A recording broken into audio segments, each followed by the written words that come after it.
And welcome to another edition of Quoth Raven. I am your host, Louis Bright Raven. 27 years experience in comics, science fiction, fantasy, horror fiction, and role-playing game industry as an editor, writer, and illustrator. This week's theme is Don't Call It a Comeback. We're going to talk a little bit about Diamond's returning to distribution this week and their little campaign of Don't Call Back the Comeback. And we're going to talk about some other things as well. But first, friend of mine, friend of the show, Ted Davies, mentioned that he was going to possibly have to leave a little bit early this evening. So he wanted to make sure that I shared with you all what I got in the mail from him this week. But before we do that, real quick, I got to do my usual silly duties of mentioning our little notice. In accordance with the copyright regulations, this episode of Quoth Raven is intended for ages 16 and up. While some of the content we will feature is kid-friendly, the context of the episode is to address and educate older teens and adults, to inform them of said content for them to research as consumers in service of their youth. In other words, parents, grandparents, aunts and uncles, teachers, librarians, etc. There is the possibility of adult language present on the episode as well, rated TV 16 and up.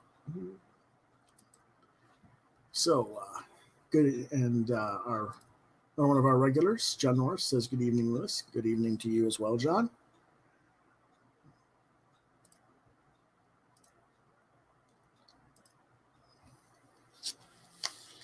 And, well, let me get this real quick. And there's a package from Ted from Tawas City, Michigan. I received it on Monday. I promised him I wouldn't open it until the show was here. So, and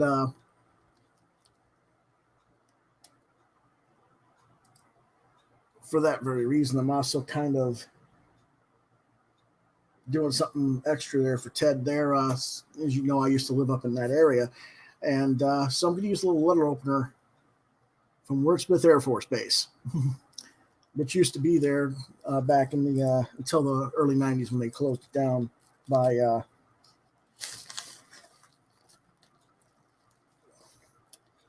presidential order. Okay, there we go.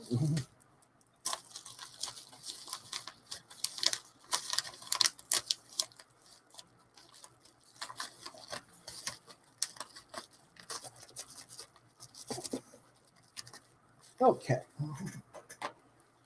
What do we got here? We got a big piece of cardboard. That's what we got. No, I'm kidding. We got more than that. Oh, actually, that's kind of cool. It's got a nice print on there. Really good and thick. I might actually use that to return stuff to you. We'll have to see. What else we got in here? Here we go. We got a copy of his albino Zulu mini comic. And he wrote it, "Louis, thanks for all you do. Much success, Ted." Thank you. And what else we got here? Oh, we got a print of his I don't know, the animal samurai rabbit or samurai something. It's got bow and arrow archer on there, and that's cool. It's a nice print. It's called The Journey.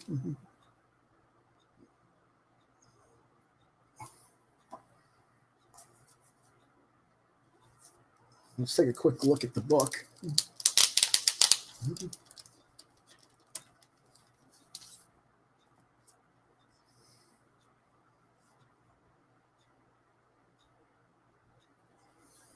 This is the back of the book. He did a little sketch of albino on the back area here.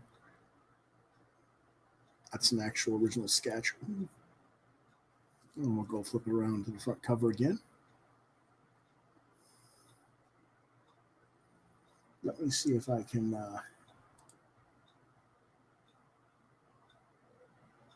no, it doesn't want to hide it.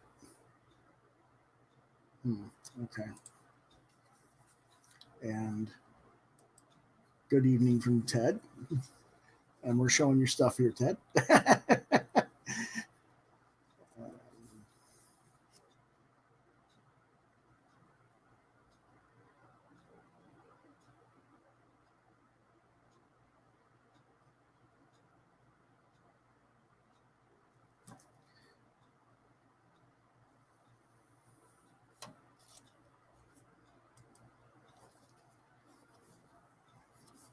Let's take a quick look at the thing here.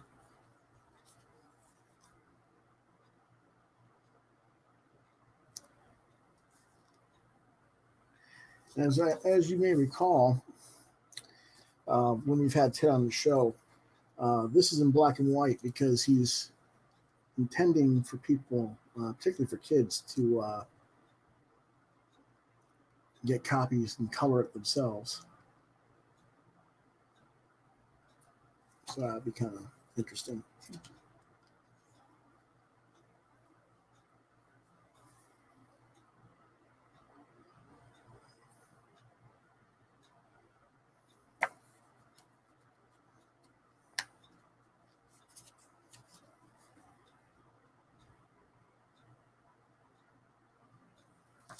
And I will go ahead and look through this a little more thoroughly and give it a review for next week's show.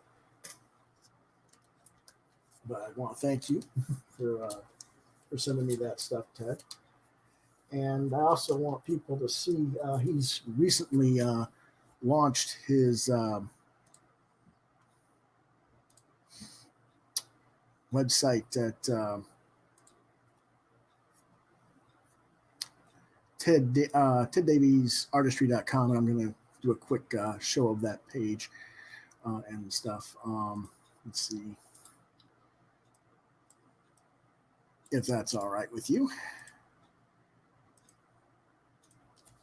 I'm going to put that up there, and I'm going to put it in the banners real quick.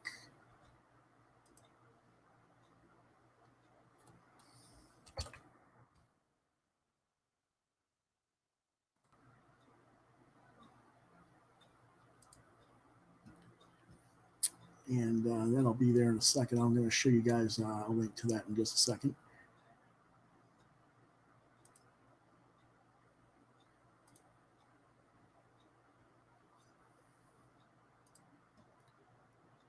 And just kind of trying to make sure I share the image with the right screen, that's all. There we go. And you can see what his page looks like there. It's mostly just, I think he just launched it today, and there's,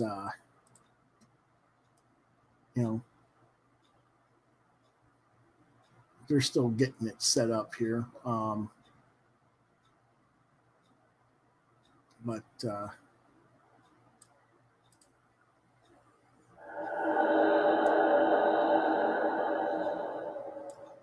he's got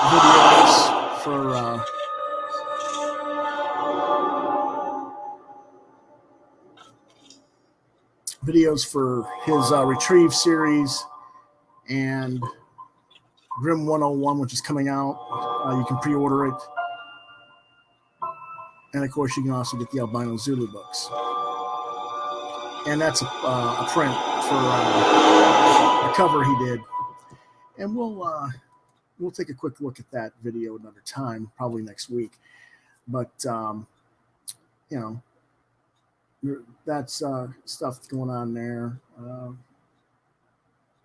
He hasn't really got it, just got up there, so he hasn't got all the stuff on there yet, but he's got links to his Instagram, YouTube, and Facebook and Twitter pages. Different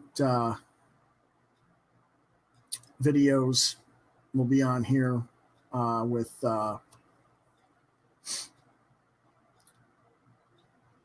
in correlation with his YouTube about different topics, mostly about art and convention tips and stuff like that.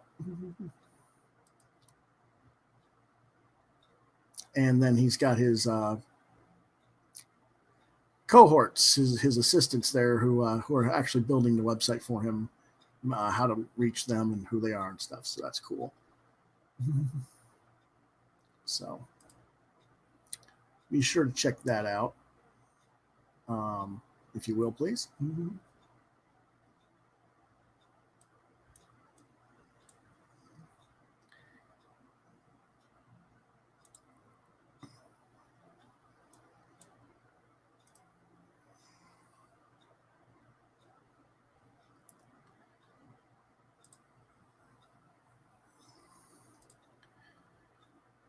We will definitely revisit all that probably a week or two after I get a chance to look through everything.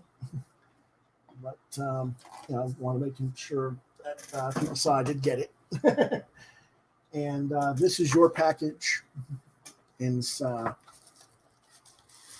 book's bubble wrapped around it, as you can kind of see. There's something else. There's a few other things that are going in there, and they'll be bubble wrapped. And I don't know if I can fit that in there or not. Let me see. No, it's too wide. It won't fit. So I'll probably keep that for something later on. But I'm going to hold on to this, though, until Ted's area isn't quite Atlantis. For those of you who don't know, Tawas is like pretty much underwater right now. I'm going to show you a few pictures of that. It's pretty frightening, actually.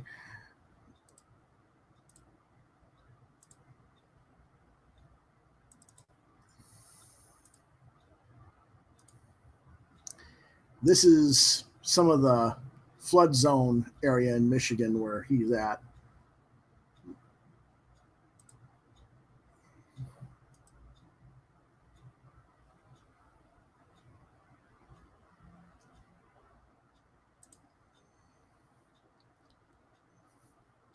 And these were shot by drones.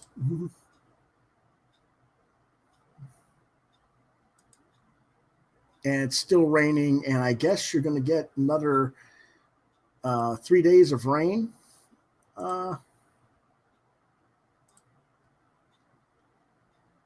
Is that correct, Ted? Another 3 days of rain this weekend, which is just I mean, we got rain down here in Carolina too. It's not like we haven't had anything, but it's not like this, that's for sure. And we've had flooding in this area, but I mean, this is so bad that it's like the whole town. You just see.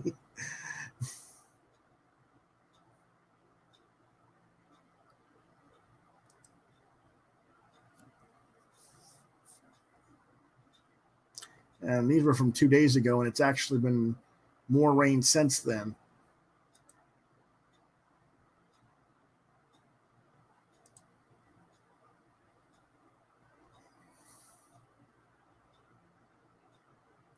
And what you're seeing in the background, that's Lake Huron up there at the top of the picture. So, it's like that's when you got flooding in there, and then you got the lake right there by it. It's not good.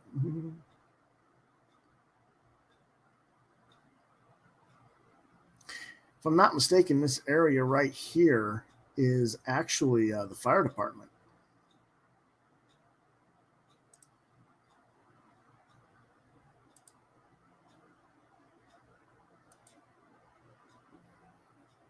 Next week, starting Sunday. Okay. He says Midland got hit the worst, though. And, in Midland is frightening, too, because I've got relatives in that area, in the Mount Pleasant area, which is not actually Midland. It's a little bit west of Midland. But still, that whole area is pretty badly hit. And my cousin put a photo up of her backyard, and it's not good. But yeah, it's a bad situation. So, be sure you visit Ted's page at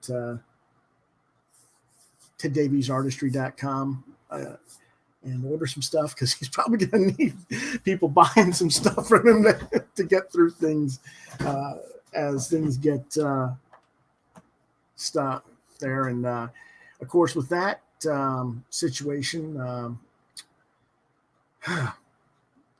yeah, it's rough, but we wish you all the best up there, and hopefully the weather will improve and people can get some fixing of what's going on. I mean, I've already seen photos of sinkholes. The whole roads have caved in and collapsed because a lot of that area is kind of like sand underneath, because it's right there by the lakes and stuff. So it's the most stable ground to begin with. And that's one of the reasons why Michigan has such road construction issues in general, because they have difficult time keeping their roads up to date and safe to drive on. Well, it's not a problem, you know. But let's go ahead and see what we got here.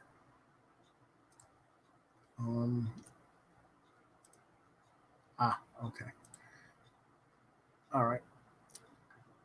And I'll go back to showing Ted's site again a little bit later in the show. But let's go ahead and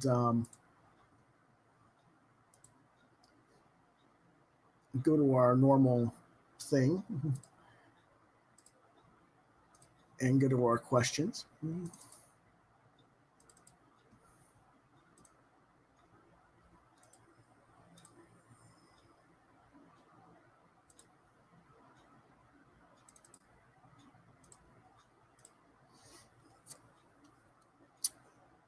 And let's see. It's a revisit from last week first. Tony C. mentioned last week, hello, did you see the article on Bleeding Cool about how comics writers are now going to be part of the Science Fiction Writers of America Writers Union? I was wondering what your thoughts on that might be, seeing as how you work in both comics and the SF market, and why they decided that the writers and not artists can join. I'm going to reiterate things real quick. First off, artists can join the Science Fiction Writers of America. They're just not full members. They're like associate members. But they do get certain benefits. They can join. There are parameters of that. Secondly, everything I said about last week about writers not being able to immediately join, that there was going to need to be a committee to rewrite the bylaws to accommodate how the comics market works comparative to other markets and other things like that was going to have to happen. And that it would have to be ratified and stuff like that was going to have to be done. I told you all last week that I was going to get in touch with the president of the SFWA, and I have. And she emailed me back, and this is what she had to say. Mm-hmm.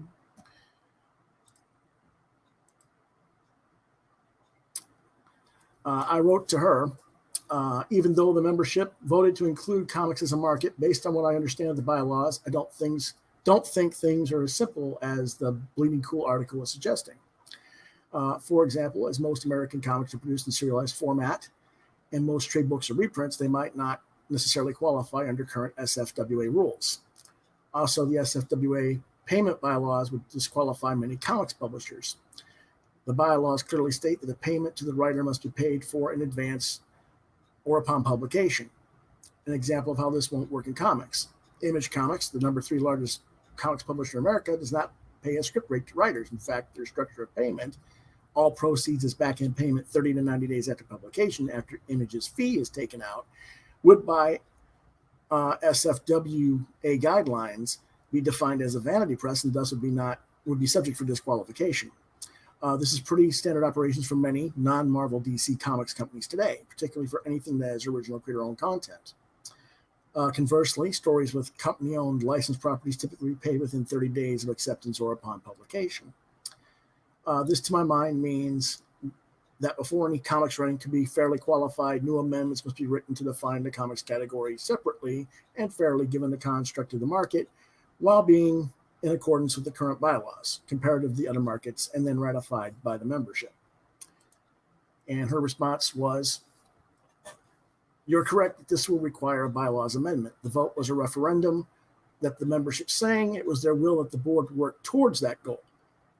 The next step is for a committee to craft a membership qualification guidelines and present them to the board."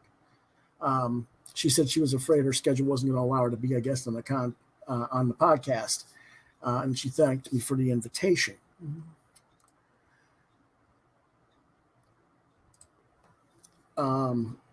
We probably would have gone into a little bit more discussion about what that was going to be. But basically, I just want to make it clear that what I had said was accurate, and that is what their mindset is. So I hope that that clears everything up for you, Tony. And thanks for your question last week, and hope we got it answered for you. Our next question is from Karen G. in Florida. And she asks, do you review regular prose fiction books?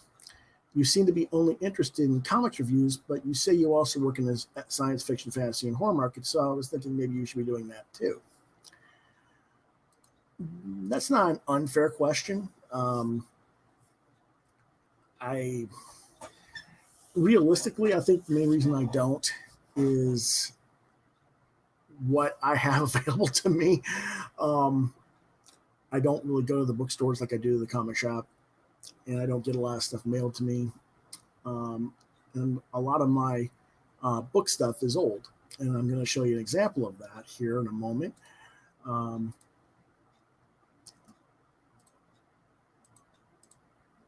This is just one shelf of unread paperbacks I have, and if you take a look, most of this stuff was from the 1950s to the 1980s that I bought at a used bookstore.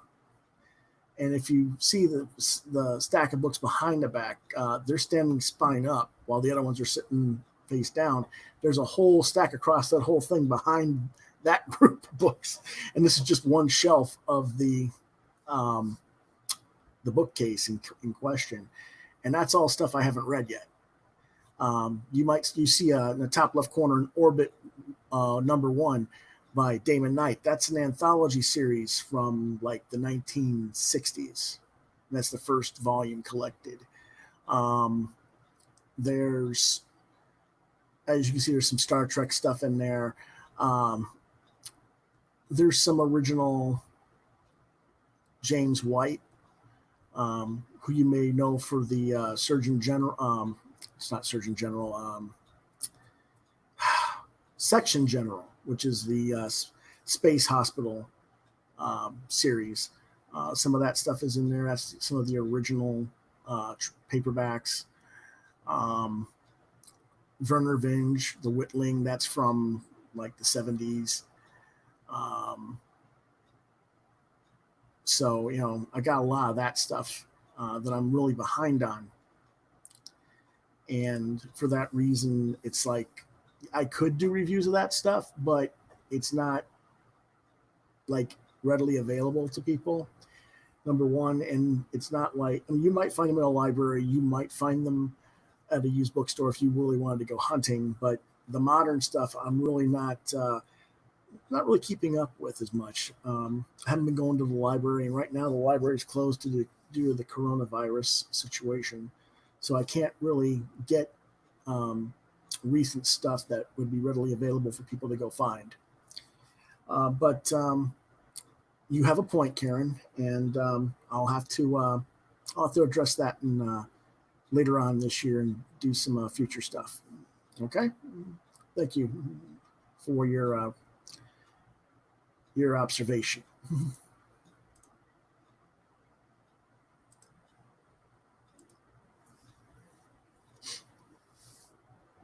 And you know, If you guys think that is something I should explore in the future, email me at quothetheraven lbr72@gmail.com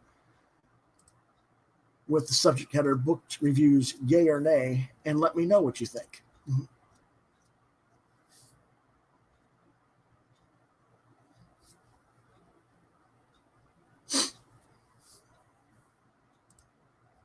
Let's see what our next question has. Okay, it's from Anonymous.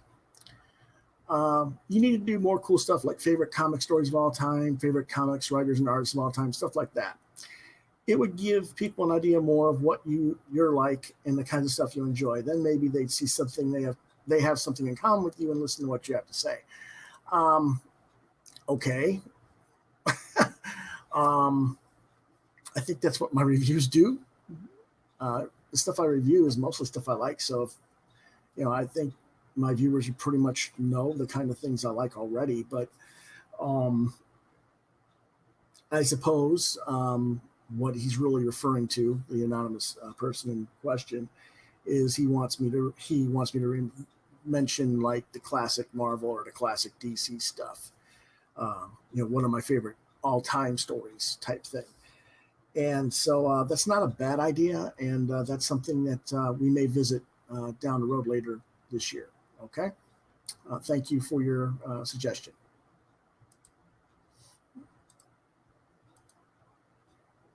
Another anonymous was, are you getting any new books this week? Which means, since Diamond has returned and was shipping new comics this week, did I get any? As a matter of fact, I did get 2 books this week. Ironically, they're from DC. I got Anti-Hero, and I got The Plunge #3 from DC. And I haven't had a chance to look at either one of them. They'll be reviewed next week, along with Albino Zulu. That'll be some of the stuff we review next week. And the reason I didn't have a chance to read them yesterday, we were trying to get stuff for my father for medical stuff. And then today, as you can maybe be able to tell, I got a haircut. And that was because I haven't had one in 4 months. I was due for it before the pandemic hit, and then I had to wait an extra 10 weeks. So since they opened it, and it was relatively easy, but I mean, you wore your mask on your face. They wore masks. They wore gloves. It wasn't any big deal. Everybody followed the rules of what they were supposed to be doing.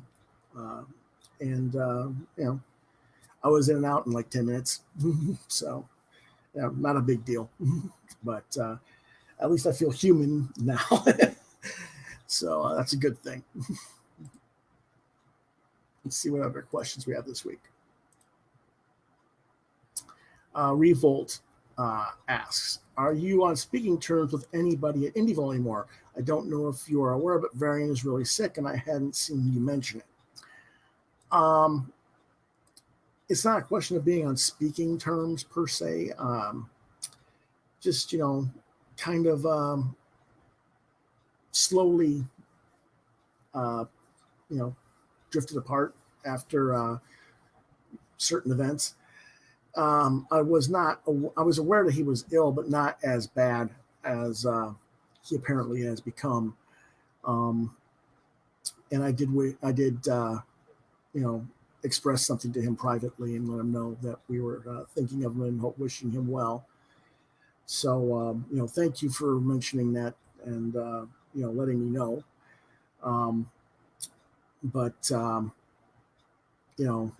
As far as me watching Indievolt, I really don't anymore because I'm too busy doing other things most of the time. If I'm not interacting with that stuff, or someone's not asking me to interact with a certain part of a podcast, I tend not to watch other people's podcasts as much anymore because I just don't, if I do that, I don't have time to read and do the reviews that I need to do for my show. So That's more the situation there than anything else. Mm-hmm.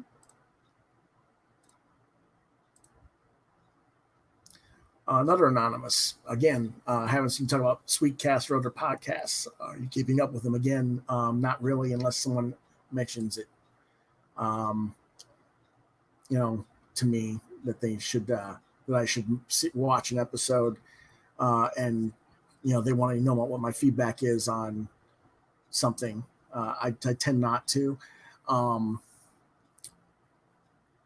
Again, not because I'm not interested in what other people have to say. It's just that if I'm watching all that stuff, that means I'm not doing what I need to do for my show, because I can't do it all at once. So, what else we got? Carrie W. asks, did you hear about Ruby Rose leaving Batwoman before the new season and that they're going to have to recast the role? Do you think she was chased off from the show due to SJW haters, kind of like maybe how people hated on the actress who plays Rose Tico, Kelly Marie Tran, from the Star Wars series, just to be clear on that? I did hear about her departure from the show. I don't think it was necessarily anything to do with fan hate, although it probably was some minor factor. She had a neck injury from a stunt in the show. She had to have surgery, and she was not happy about that. And there was some other circumstances that she was not happy with how the show was being produced or filmed or whatever. And after talking with the producers, they came to a mutual agreement that it would probably be best if she left, is my understanding of things. But I think it had more to do with the injury she sustained. Like I said, it was like a neck injury of some sort. I don't know. But if you have to have neck surgery, emergency neck surgery, pretty serious stuff. And, of course, I did say she was a little bit on the slight side, and I wasn't sure that she was really physically the right size for the character. But, as it is, I wish her well, certainly. I didn't, as you know, I don't watch the show, not necessarily because it's a bad show, but because I don't have immediate access to the CW.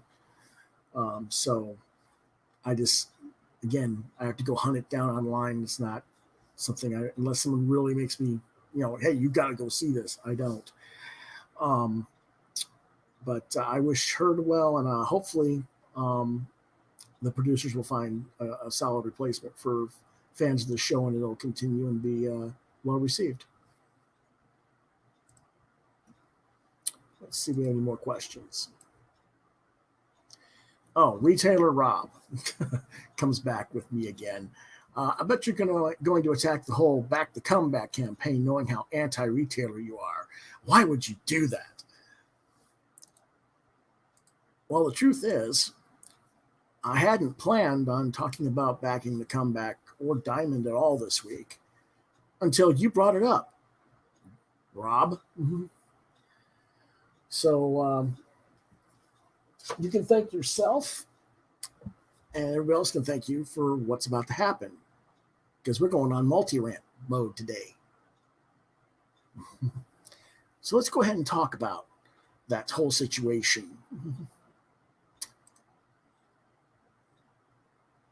And just a second here.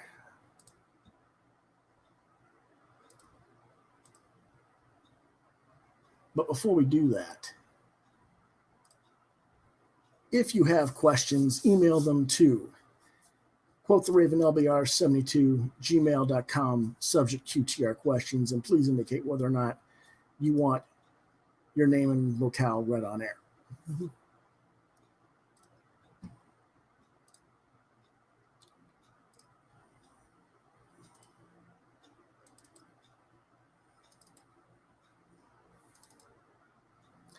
Now,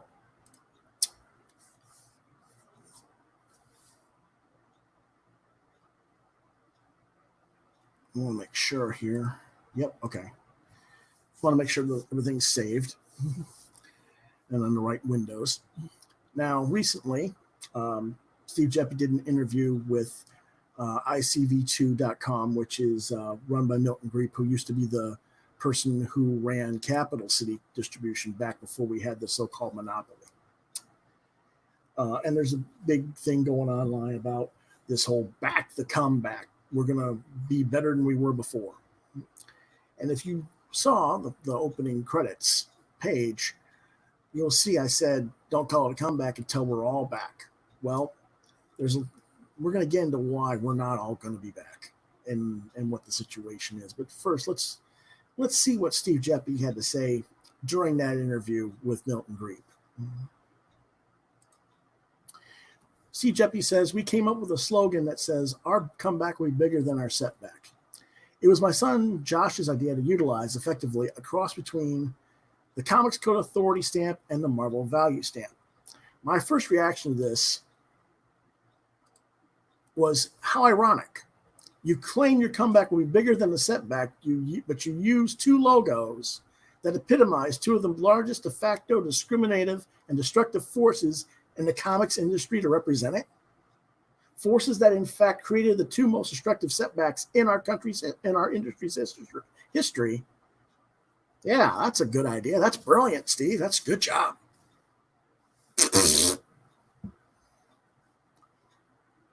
Now, next thing he says, what we're hoping to do is get as many, if not all, of the publishers to put that stamp in the upper right-hand corner of their comics for a period of time, say perhaps to the end of the year, so that people coming into the stores will look at the racks and there will be a clear identifying mark that is an interesting way so that to get everybody to do something together. Now, if you recall, back in the 50s, when the U.S. government wanted to regulate the market, comics publishers avoided it by having a self-regulatory thing called the Comics Code, Comic Book Authority. He called it the Comic Book Authority. It's actually the Comics Code Authority. Even though they all competed, they all had that in the corner to make them, in some ways, uniform. There's going to be a time, particularly in the back issue market, when people are going to look at this period and whatever they call it, the pandemic period, the coronavirus period, or COVID-19 period, whatever, there will be a certain collectible nature to that. Even aside from that, that's like a bonus round. I'm thinking it'll be a good way to drive people to the stores so that you can clear the checklist. If you want to have the complete pandemic period of comics, here's what you got to have. Well, first off, if you're going to try to get everybody to agree to this and put this stupid stamp in the corner of your books, what's going to happen is, well, first off, what about all of us who don't even go through Diamond? We're part of the comics industry, whether you like it or not, Steve. And we're certainly not putting that on our books to be part of your little coronavirus period. I think that's a little bit ridiculous. I really do. But, you know, everything he just said, I'm going to quote Luke Skywalker here. Wow, everything you just said was wrong, Kylo Steve. Holy cats and dogs. Woof. Firstly, not everybody in the comics in the 1950s signed up with the Comics Code Authority. In fact, the CCA and the means of how that group pushed publishers like EC Comics out of business for non-compliance is what led to the early beginnings of the original underground comics scene that exploded in the 1960s and 1970s. Not everybody wanted to be conformists, and most of the industry doesn't want to be now. But this is the real part and the real kicker. Secondly, you, meaning Diamond, don't even carry 90% of the content that's being produced in this country, so why the bloody hell should the rest of the comics industry join in unless you're going to make it a requisite to get your book even approved by Diamond in accordance with the book for back of the catalog publishers? You're dictating policy. In other words, what's next? Well, I'm not going to carry you in the back of the book unless you put that on your front cover. You're going to dictate trade dress to the publishers. Come on now. That's not a good thing. And that's, that's not driving a comeback. That's driving things so that you can have even more control than you already have on the industry. We don't need that shit. So I'm a little bit against that, just a tad.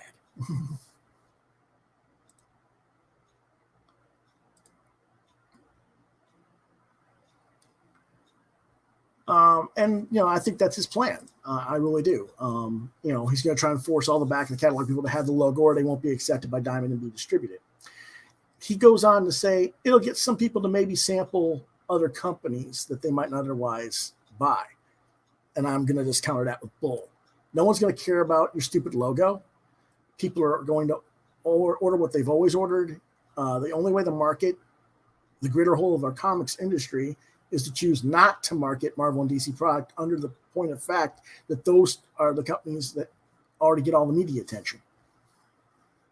That's how you get people to read other companies' books, not by putting a sticker or a stamp logo on your trade dress.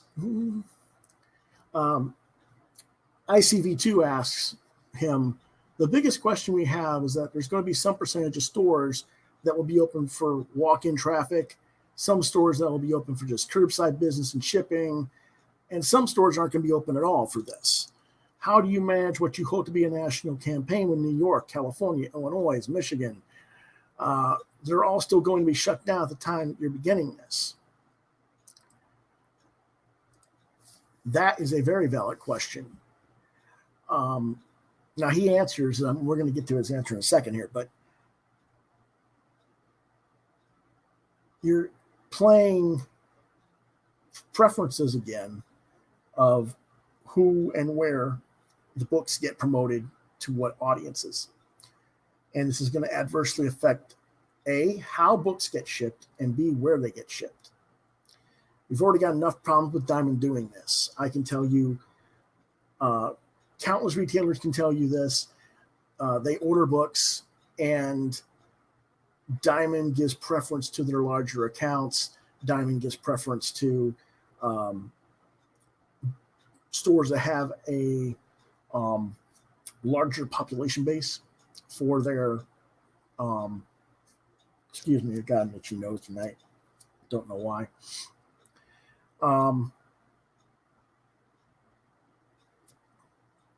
Where was I? Oh, yeah. Basically what they do is they allocate the books, and a lot of these smaller stores don't get their books as it is. And now you're going to do this on top of it. It's just going to make matters worse. So, no, not, he's just talking out his ass as usual, which is what he does. But anyway, he says, as I said, the campaign is designed to run throughout the year. Hopefully it'll all be open by then. There's no guarantee of that. There's a lot of talk that certain states aren't going to be open until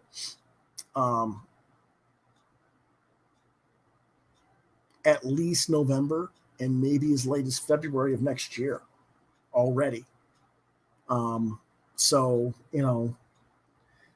there's a good possibility. And then, who's to say that all these stores are even going to survive, regardless of how long this lasts, for when they're going to be able to open or not open. There's already been stores that have been permanently shut down due to the coronavirus effect on the economy. So, or on, being shut down by governmental order. So I don't, he's just, well, we'll get as many as we can, and the rest, oh, well, is basically his attitude. But in the interim, for those who have, let's say, curbside and posters in the window, their website, whatever forms of communications they have with consumers, we'll muster that up in the media. We'll get some good TV coverage. We'll get some internet coverage. We'll get radio coverage.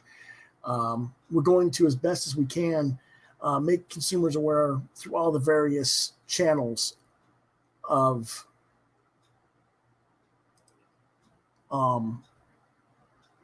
sources of news that were out there and that go support comics, is what he's basically saying. And, okay, if that's what he wants to say, then where's the media drive? I've seen him do this interview with Milton Greep on ICV2. And I've seen him do 4 internet podcasts with Comic Book Dorkdom. That's not getting mass market awareness of your product and getting people to care about comics. Okay.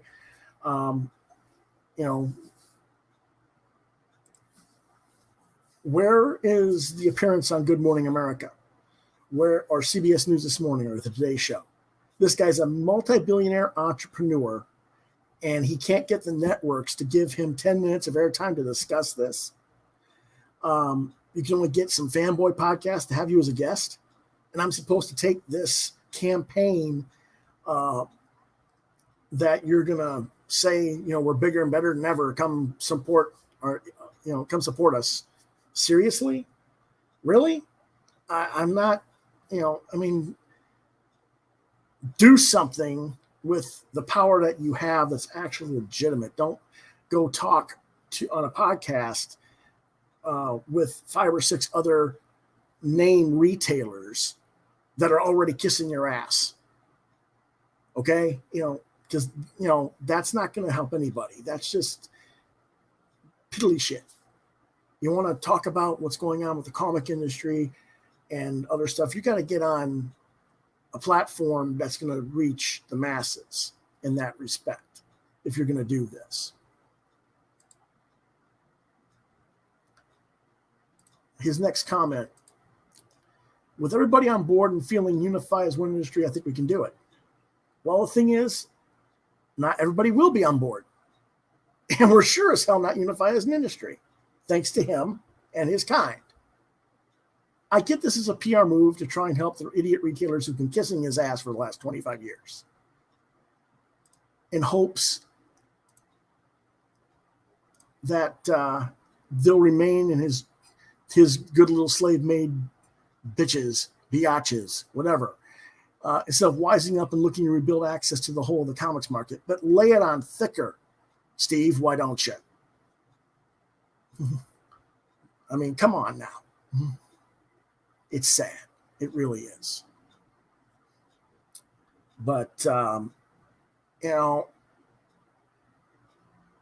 as many people are complaining, and there's been comparisons to the new Lunar distribution, which I guess is part of DCBS, which is a big name retailer.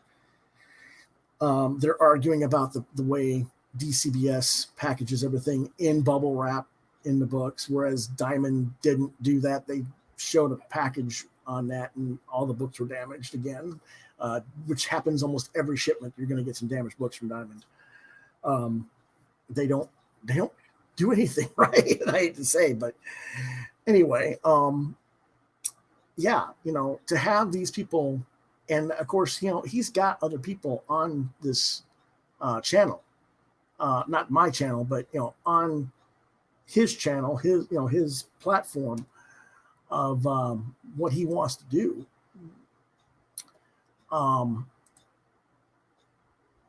He already has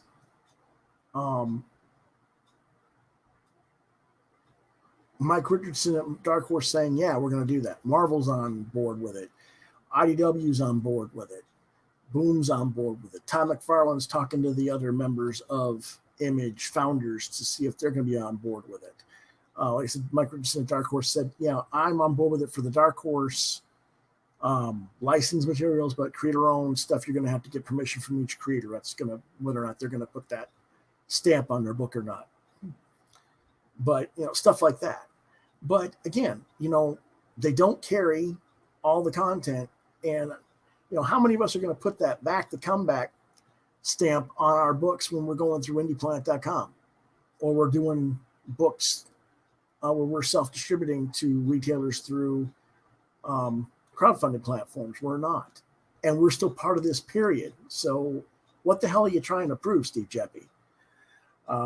It's just, it's silly. It's all silliness. And, like I said, I wasn't even thinking about it until retailer Rob brought it up, but it's just so sad that they do that. But that's probably what we're going to see this year is they're all going to play that, because I've already seen videos of the guys who run these companies, like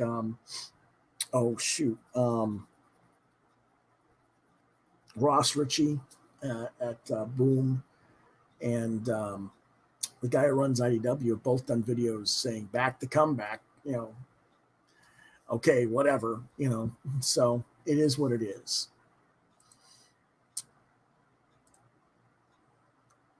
Now, the thing is, we also got another thing going on, and it was a question that was brought up that I didn't put in the Q&A. And they asked me about something else that's been bothering people around the internet. It's about how DC or Marvel treat the creators, and when a creator of a certain character or property publicly raises doubt or questions about where the character's direction is going. Should that creator be listened to or not? So we're going to address that. And that was with Tony Isabella. He's a writer. He's been around for probably 40 years in the business, maybe longer. And he's the creator of the character Black Lightning for DC, which, as you may know, has its own TV show on the CW as well. So we'll go ahead and address that.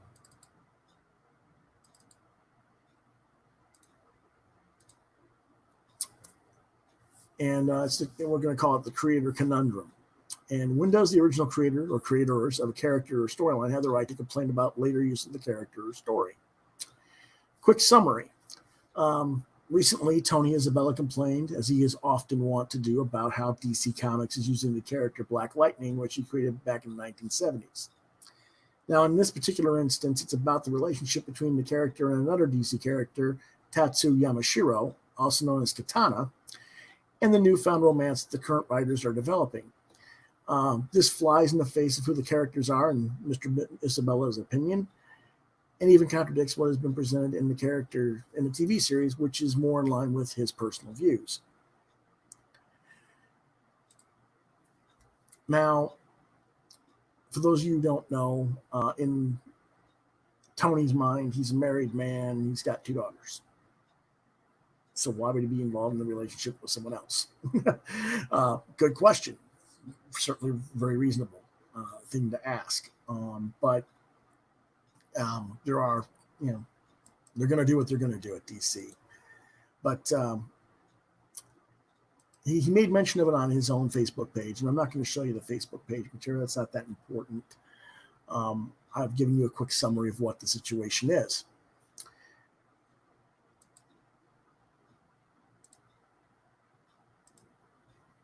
But, of course, Bleeding Cool just had to cut and paste and misquote him and try to start a spat, because that's what they do over there at that excuse of a site. And so now there's a lot of idiot fans throwing shade at Tony for speaking his mind. One of the more prominent arguments being made by the idiot fandom is that Tony was given a fair opportunity by DC to write the character recently when they published the miniseries Black Lightning, Cold Dead Hands, which did not fare particularly well in sales. It is thus these fans' belief that it failed to sell because Tony's work was not up to par. Basically, like, shut up, old man. Your books don't sell anyway. They can do, the new writers can do what they want because your version sucks, is basically what these fans are saying.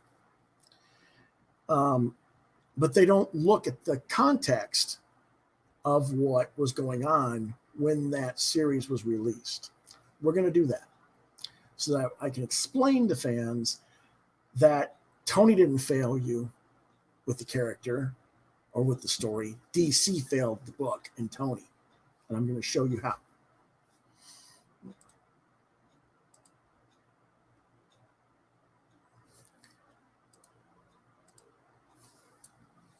I'm going to explain to you why Cold Dead Hands had such a poor sales margin. Because this whole situation kind of ticks me off. It really does. The month that this series was introduced to the public was November 27th, 2017, with a January 18 cover date. It ranked 116th with 18,000 750 copies ordered. That seems on the surface to be a pretty low order. But let's take a look at what DC offered that month. Batman as a character alone had Batman and Detective Comics both double shipped. That's 4 books. There was also Batman Who Laughs #1, Batman Lost #1, Batman the Devastated #1, a Batman Annual, and Batman White Knight #2. That's 9 Batman books alone against him. All right? That's not all the books, though. Oh, no, no, no.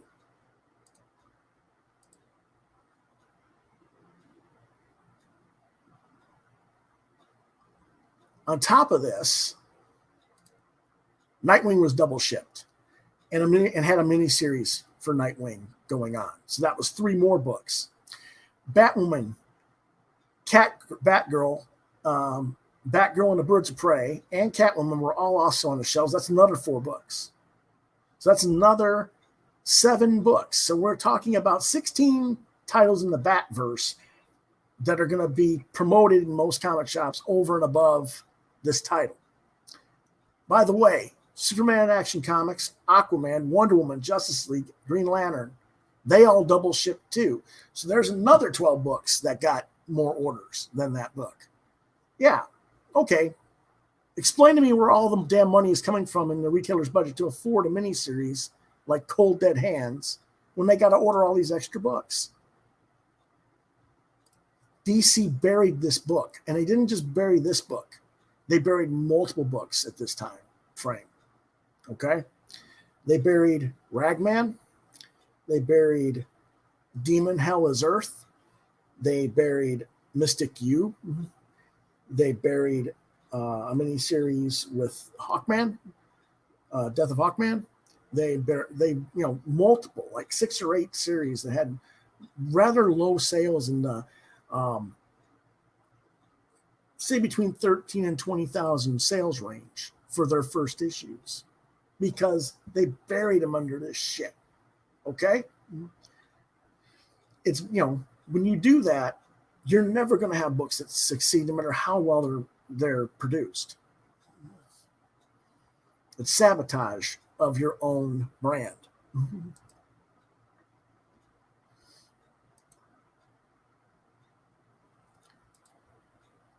And we didn't even get to DC's events. Doomsday Clock came out. 2 versions of that book. 2 covers. Regular and a lenticular cover. Naturally, you're going to have to tie up more retailer budget on that. But the fans are going to say it's the creative team who failed. It was Tony who failed. It was Clayton Henry who failed. It's the publisher who failed. They actively screwed these guys that they're supposed to be supporting. And they screwed the retailers who order in excess of all this additional crap while their customers are complaining they can't afford all this stuff. Even if they want it, they can't afford all these double ship books. They can't afford all these spin-off series that are the same thing that they already have enough of. And almost all of us have heard this complaint from varied customers in comic shops for years now. So, it's also the retailer's fault in a way, because when a fan says, I can't afford these books, when they double ship them, I can't afford all, then a retailer's responsibility, my opinion, and I've said this before, but I'll say it again, take them off that title and put them on a standalone title like Black Lightning. The other problem I saw when this book was being offered was how many so-called critics were trashing the art by Clayton Henry at the time. And I saw friends of mine who are friends of Tony's. They praise Tony all the time in public. They give praise to the Black Lightning character even before there was the TV series. When this book was being solicited, Clayton Henry, I don't know, he's not that good an artist, type thing. Don't do that shit. You're hurting the potential of that sales of that book when you do that. No reason to do it. What are you criticizing? You haven't even seen the book yet.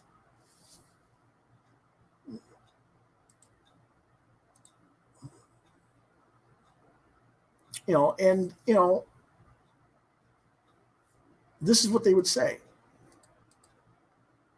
well, I saw him on such and such a book and I didn't like that work. So even though I like Tony, the Black Lightning character, I'm not going to recommend it. Well, okay, you do that. What are you doing? You're hurting the book's chances of being ordered by retailers, ordered by fans. Therefore, the book's failing in sales, and it's the creator's fault according to the fans. Well, it's not. Okay. So I tore about 6 or 8 different reviewers a whole new ass for that behavior. It was just putting a negative outlook on a book that made it more difficult to market to the audience. Why do you do that? So Tony Isabella, that's what Tony Isabella was complaining about back then. And it's kind of when the book wasn't selling well, even though it did modestly well. I mean, 18,000.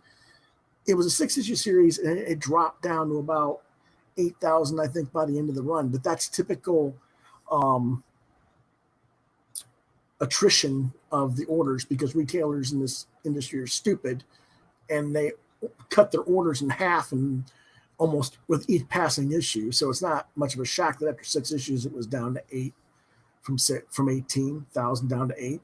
But, Tony Isabella didn't fail you. Clayton Henry didn't fail you.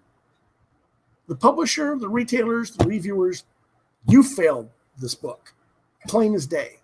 So stop trying to knock Tony or any other creator like that. He has a hell of a lot more validity to make the claims he makes than you fans do.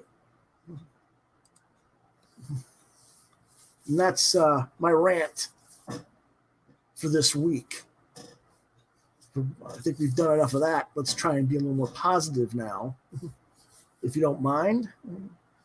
And let's see what other kind of cool stuff there is this week.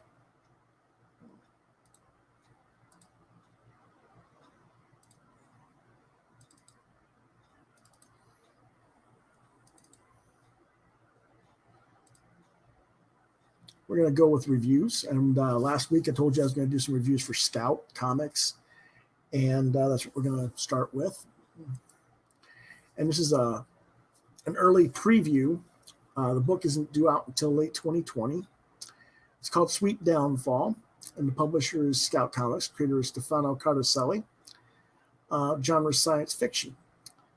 When a ruthless crash test dummy turned hitman falls in love with a mermaid meant for his boss, the chase is on as he tries to save his love's life.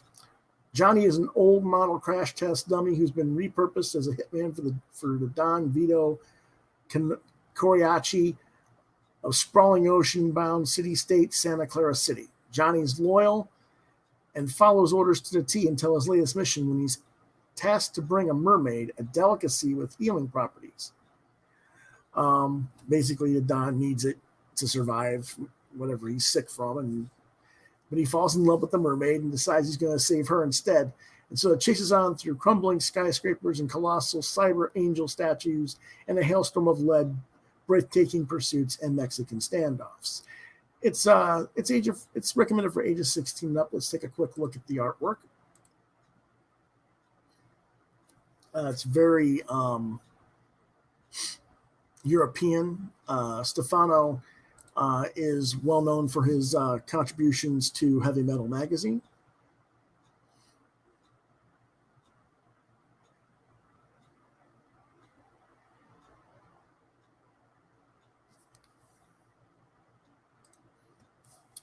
And that's pretty much all the review they gave us, I think. I'm going to check real quick here. Yeah, that is all the review they gave us on that one. So hopefully, we're going to take another quick look at this. I like the line art with it. I'm familiar with Stefano's work from his stuff from Heavy Metal. So it isn't more of an adult audience to be expected for this book. I said 16 and up, but, like I said, think of Heavy Metal type material, I think, is what we can expect. There's going to be some violence. There's going to be some, probably some nudity in the book. I don't know, based on what I've seen of Stefano's work in the past. But again, that's for Heavy Metal. It might be different for this one, but I'm just going based on my past history knowledge of his work. I can't give it a grade, obviously, because it's not out yet, but that's one book that I will be ordering in the future and will review in the future. Let's see what else we got.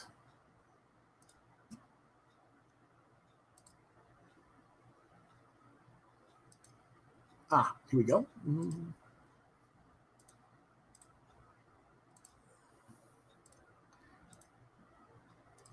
We got Metal Shark Bro #1. This is volume 2, #1. They sent me a PDF preview, so we're going to just take a quick look at it. This came from their media rep, James Hike from Scout. The cover there is by Walter Osley after Alfredo Carlos Korn. I guess that's Korn, meaning the band Korn.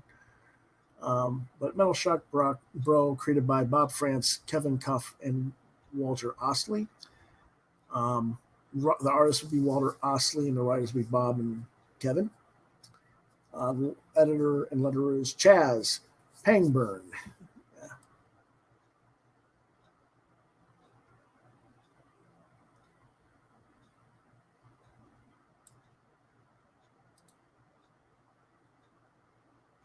I'm not going to show you all the stuff, but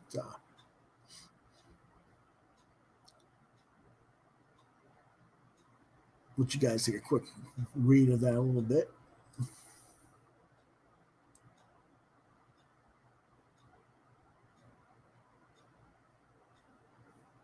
That's kind of cool. They got the guy with the big eye head with the bat wings. I don't know if you guys are familiar with that that design, but that design's been around for a long time. With it's been around since the '60s, counterculture type stuff. And he's driving to a casino. Soul chips. You can see the faces of the people's souls trapped in the coins.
And you can see the kind of a Zatanna spell casting, backwards speaking thing. But so, kind of cool.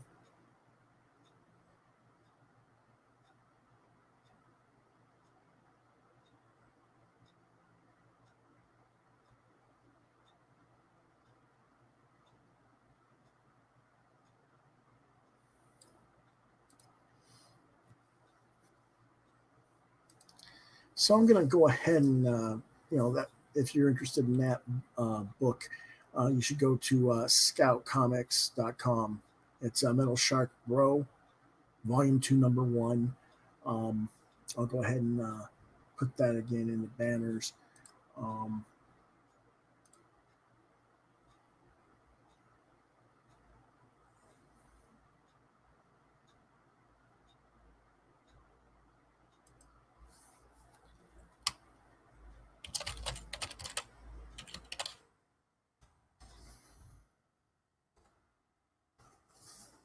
Actually, let me go ahead and edit that.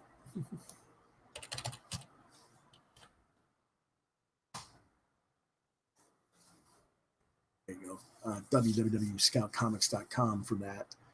You can order it there on the website, or you can go to your retailer and they can order it pre, because this is not out yet.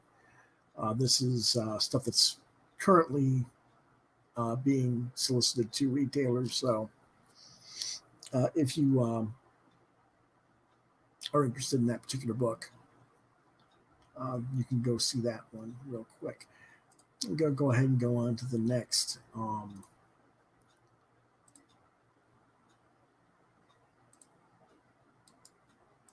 Scout book. It's called Murder Hobo.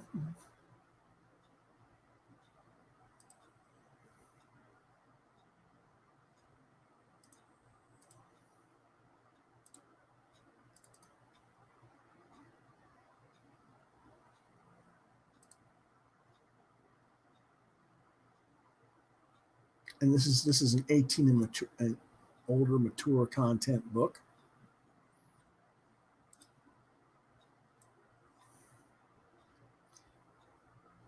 The art style kind of, I can't remember what it reminds me of, but it's kind of like,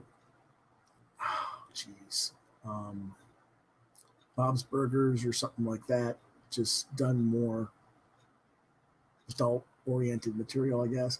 It's written by Joseph Schmalke, illustrated by Jason Lynch, edited by Sean French.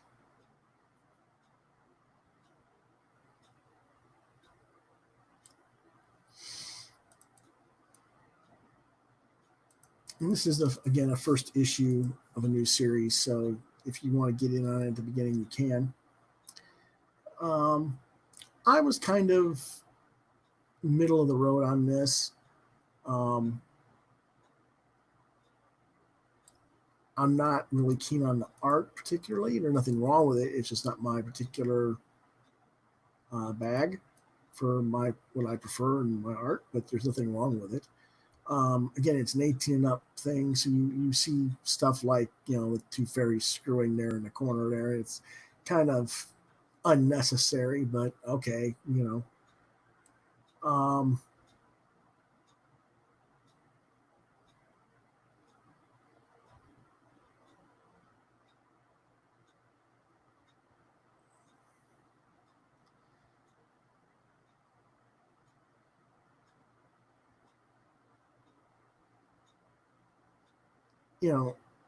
like I said, overall, it's just not a very, it's not for me personally, but, there's nothing wrong with it. I would probably say it's a 2.5 to a 3 if I had bought it. But it's storyline's a little bit too over the top. Like, you saw the dragon's balls there, the dragon's taint. That's the name of the bar, and there is up on a plaque. It's like, really. But okay, if that's they say 18 and up, so if that's your thing, that's fine. Mark Andrew Smith says, "Ha." So I guess he got the joke on it, and if that's again, it's not that it's not funny or stuff, but for me, it's there. I've seen a lot worse, but so if that's something you want to check out, you can go ahead and you go to scoutcomics.com or your retailer and let them know. The book again was called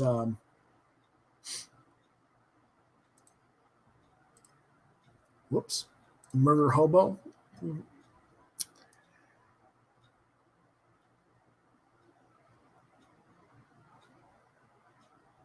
But it is what it is.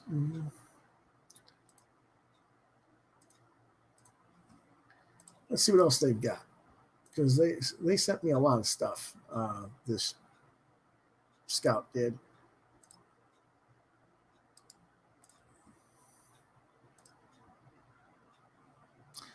Okay, their next book is called White Ash.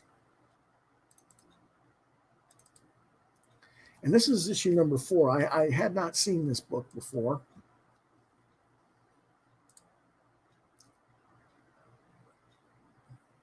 And it's $3.99. All these books from Scout are $3.99, by the way. And let me go ahead and get that banner out again. I'll bring it back for you, but I want you guys to see the artwork.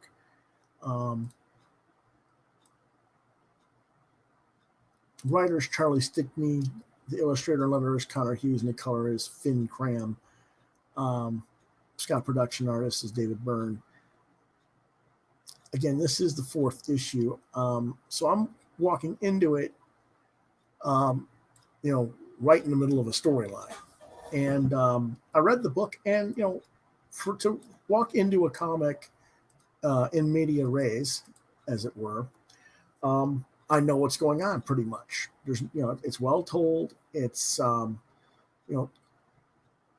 don't need to have the other 3 issues to understand what's going on. Yes, I would like to know what happened before that led to this stuff a little bit, because there are some things, but overall, I get the gist of what's going on and what's happening and why, which is a good thing, because most comics these days, you just pick one up off the shelf, middle of the thing, and you don't have a story. There's too much backstory plot that's not been told in the issue enough to keep a reader. And you go looking to the retailer, where's the rest of the story? Do you have the other issues or not? And if you don't, they don't buy it. So I will give the creative team a good thumbs up on that. And that automatically gives them a 3.5, if not a 4, just for that alone, because it's just so rare these days that they do that. But let's go ahead and take a more look at the art. In this particular case, the father is looking for his daughter, who is an elf princess, and you can see all these different people in the mansion are assassinated.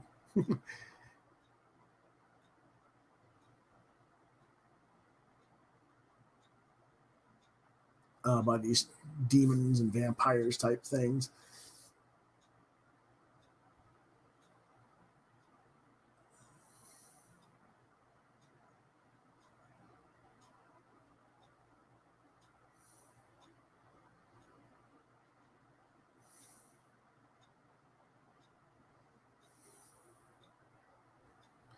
Unfortunately, the protector of the little child gets killed there, as you can see.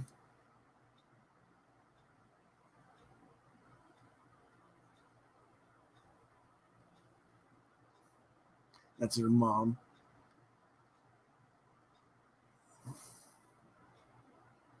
And that was when she was a little child. Now you cut forward and she's a teenager. And he's an old man. I'm not going to get into what's going on there too much.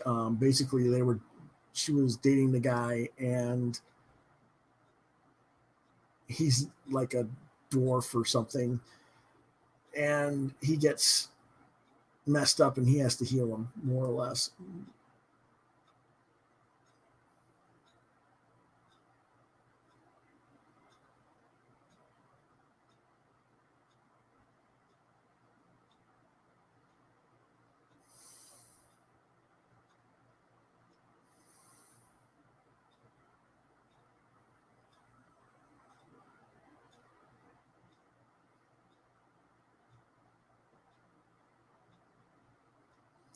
But basically, it's the father and boyfriend having those man-to-man chat about the daughter.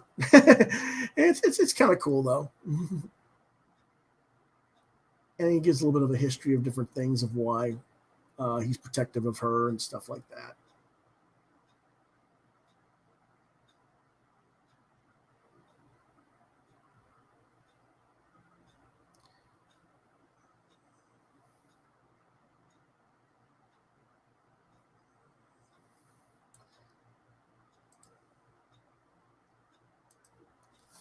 For number 4 issue, and not knowing the backstory too much, it's well done. So I recommend that one. look it up. Look for the back issues in your local comic shop. Again, the name and title is White Ash, and it's from Scout Comics. You can go to www.scoutcomics.com and find that there. And let's see. I think they have one more. And this one I don't think is out yet, like either. Let me see if I can get share. There we go. It's called Yasmin.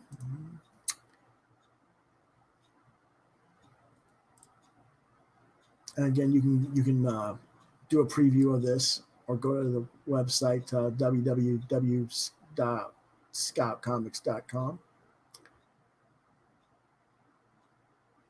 I like the artwork.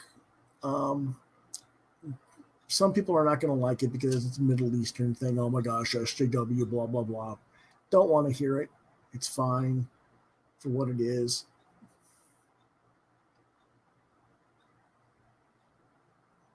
As you can see,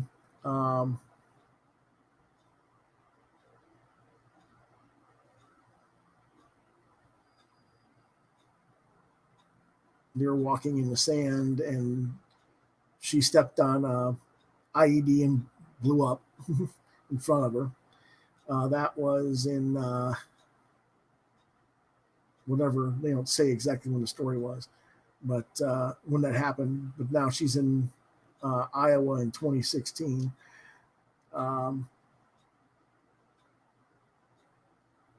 And she's basically, rebuilding her life in America.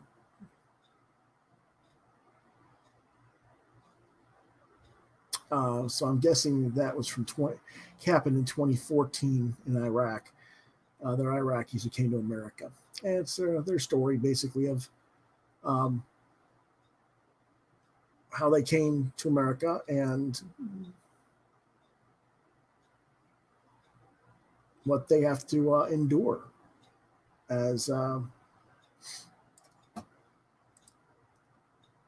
citizens of that, Middle Easterners and in our country in the current climate, so to speak. And, so I don't know how much it's based on reality or not. I forget now, but it looks like a pretty solid read, potentially worth looking at. I'm going to give it a 3.5 out of 5.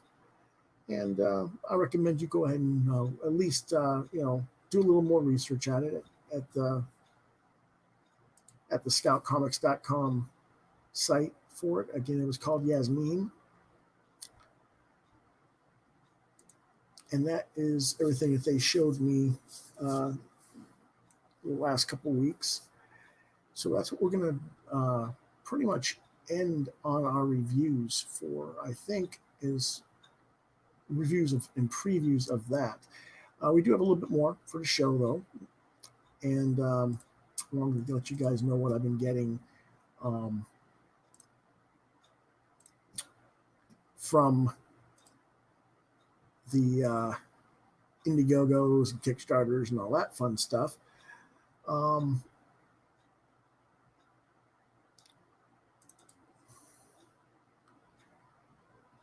Whoops. There we go.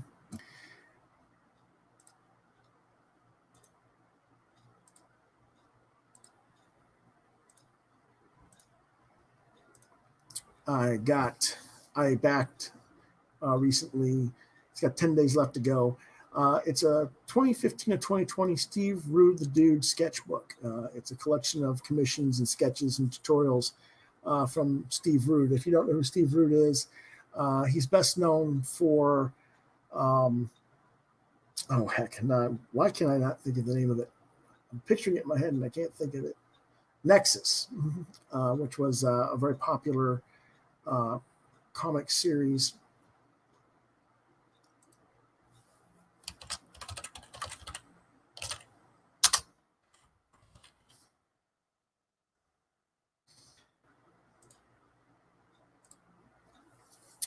and the 80s and 90s, co-created with Mike Barron. And so this is his 5-year sketchbook. He had been doing regular sketchbooks, but due to family matters or health issues or whatever it was, he had to take some time off and for a few years, and now he's putting everything together in a rather large package product. It's definitely past its intended goal of $10,000. It's at $37,850, so it's definitely going to come out.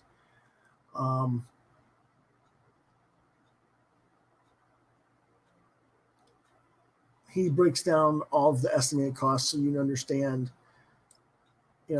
what he's paying Kickstarter and credit card fees, what he's paying for both sketchbooks because you're getting 2 sketchbooks. All the T-shirts, everything that's in this stuff. He's telling you exactly how much he's spending out of the money you're giving him.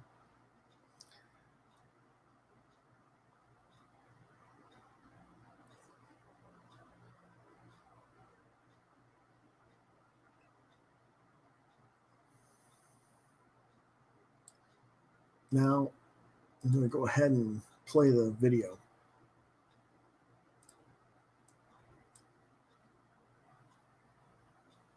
Hi, my name is Steve Rude, and I'm a comic book artist. Every year I create a book with a collection of art that I've done, which we call the Steve Rude Sketchbook.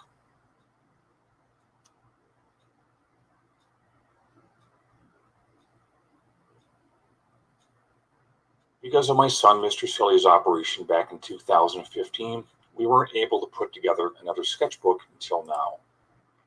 Brandon is doing fine, so we can finally catch up on things with a new book to span those missing 5 years. Artists and fans have a unique relationship, so we're going to offer some nice deals for those who want to get in early on this sketchbook deal. So if you order during the first 3 days, you'll be the ones to receive the best deal and the biggest discount. We'd like to offer rewards for these kind of promos, so this year that would include some prints, some past year sketchbooks, and one of my new books. It's a 300-page deluxe hardcover called The Nexus Chronicles. I in particular know that nobody wants hassles when ordering things, so we're going to make that really easy for you too. Our first goal this year is an easy 10 grand. Most of you know about these things called stretch goals. If we hit that stretch goal of 30 grand, then we will put together another sketchbook to go along with the first. The second book will be a surprise for everyone. It's a collection of Spider-Man pieces that I've done. Even better, we've got the great Spider-Man artist John Romita to graciously give us an intro for this book. How's that for class? So if you want to spread the word, just do that like thing on Facebook. And if you're feeling really generous, share it with others. So you guys take care, and we'll see what we can do here together. Take care. This is Steve Rude. I'm going to go ahead and we're going to go look at the rewards real quick. I have my pledge already in here, so it's not really letting me look at the actual thing, and I'm sorry about that. Let me see if I can go to the campaign. There we go.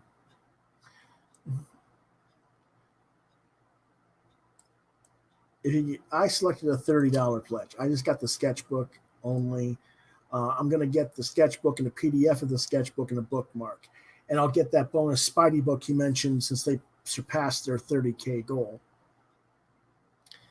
And I'll get that in September, supposedly.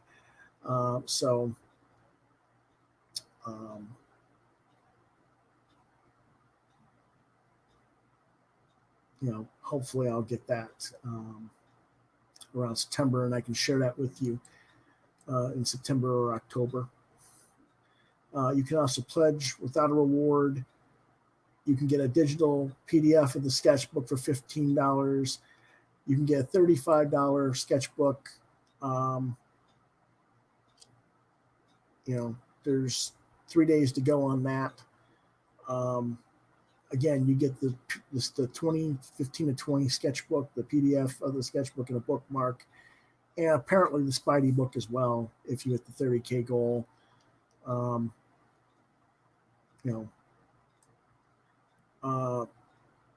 if you pledge 90 or more, you get the sketchbook, the T-shirt, an exclusive T-shirt in print.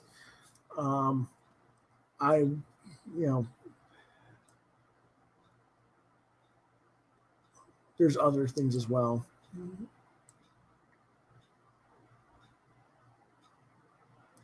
Let's see what else fun stuff here. I'm probably going to get the main cover one for the sketchbook. And as you can see, for every $5,000 pledged, he adds 8 more pages of content to the book. If you pay for the higher dollars, you can get that those T-shirts that he's got there ordered. You get the prints. You get a bag.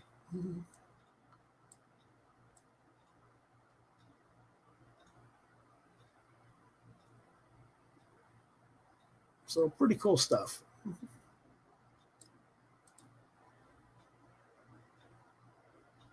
I'm sorry. I didn't realize it wasn't sharing the thing with you guys. Let me correct that for you in just a minute here.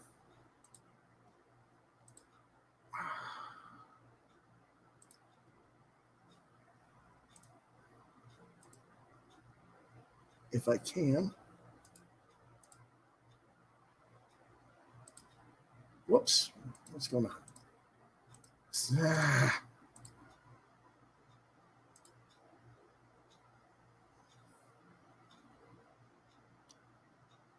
Mark Andrew Smith says, I watched his documentary on Amazon Prime. I'm presuming that you mean Steve Rude's documentary. Let me see here if I can get this properly shared.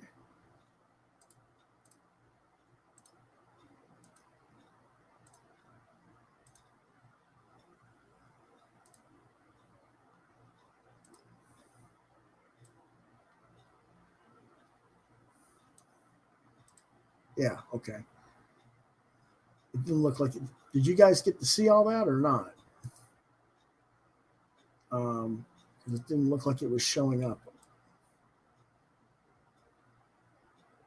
There's the 8 pages for each 5,000 pledged, and the T-shirts and other stuff that's going to be part of the package deal. Let me go ahead and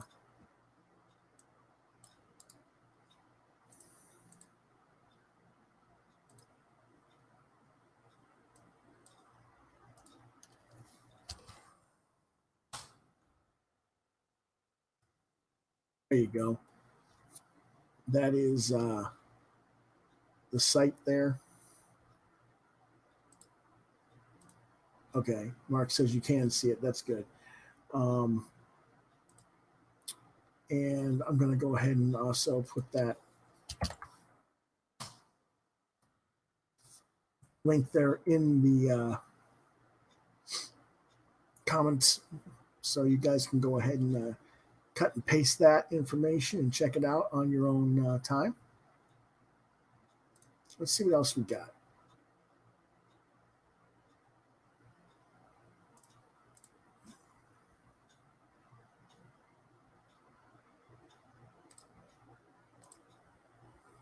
Because I got quite a bit in the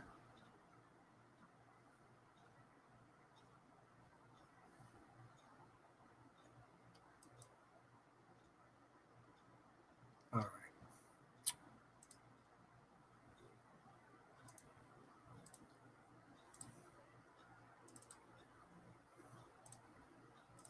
This is Madi, Once Upon a Time in the Future. It's a science fiction graphic novel by Duncan Jones.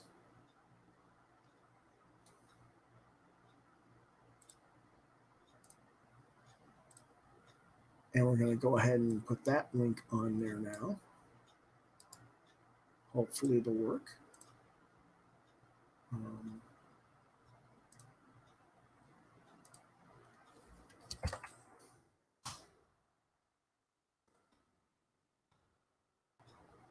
And again, I'll put that in the comments. well.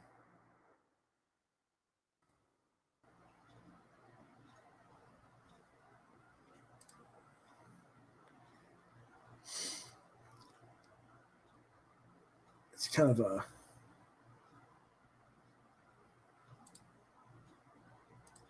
thick thing there. They had a 50,000 pledge goal. They're at 226,000 and growing already. They've got almost a month left to go. They got over 4,500 backers. Alex DeCampi is the co-writer, and Duncan Jones is the co-writer. It's got multiple artists. Let's go ahead and watch the video.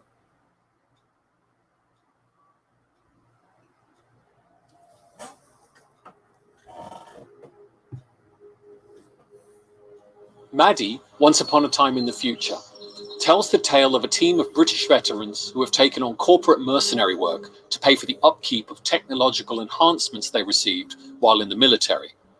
Once known as J Squad, they're cheekily referred to as Drone Troop now, as they are effectively human drones. Skilled soldiers who can be remote controlled behind enemy lines to perform highly specialist work. Say you needed a brain surgeon to save a politician in hostile territory. J Squad would infiltrate, then give you control of one of their bodies, their hands, for your brain surgeon to teleoperate from the safety of your company HQ. The problem for J Squad is that they are now in a perpetual indentured servitude. Every time they start to earn their way out of debt, one of their team gets injured or needs repairs, and they sink deeper in. Our protagonist, Maddie, has had enough. She takes a job off the books, much to her sister, a commanding officer's disgust, and our story begins. I'm absolutely delighted to be working with the multiple Eisner-nominated comic creator Alex DeCampi on this book, with Z2 Publishing and an incredible team of artists, including some living legends. The book is a road trip where the journey is as much experiencing the dramatically different art styles as the eerily familiar places we go. And the art is absolutely gorgeous. The 260-page book will be out in early November, and it's really special. Alex and I are so excited to share it with you, and we're so proud. It's come out better than I could have dreamed. One final note, this is not a traditional Kickstarter. I have already paid to make the book, and it's already nearly done. This is a shop front to buy it. You'll get it later this year. Everyone other than myself, obviously, is being paid their art rate. A fair trade comic, if you will. And anyone who works in this business will know how unusual that is and why we're so proud of that. You guys can't see the list there of the artists, but it's featuring art by, whoops, let me see if I can get it to play again. All right, pause. It has Dylan Teague, who is a well-known British artist, who's done work for Judge Dredd and 2000 AD. Duncan Gato, who has done Hellboy and a few other, well, not a few, many other things. Glenn Fabry, Ed Ocaña, Andre Araujo, Simon Bisley, Pia Guerrera, James Stocco, Chris Weston, quite a few people on here, all well-known artists for different sections of the book. So it's going to be definitely a good good investment for your time if you're interested in the concept. Again, it is a 260 page book. So, you know, definitely pretty cool.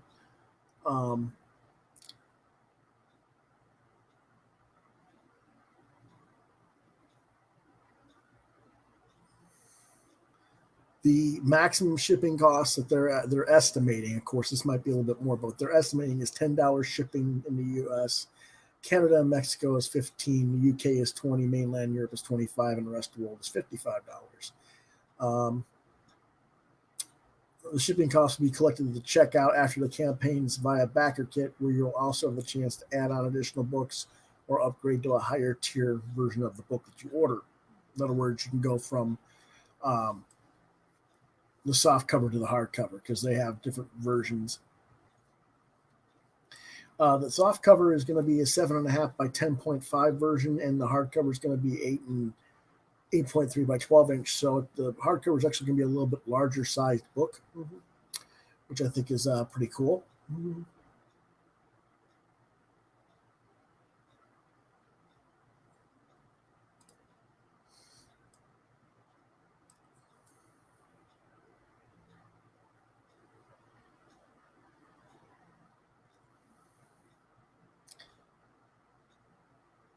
Now, it is the third and final story to the Moonverse, which is an anthology of independent stories that take place in the shared future, but you do not have to have seen the other two books, Moon or Mute, to enjoy this book. It's standalone, which is good, because I have not seen those books.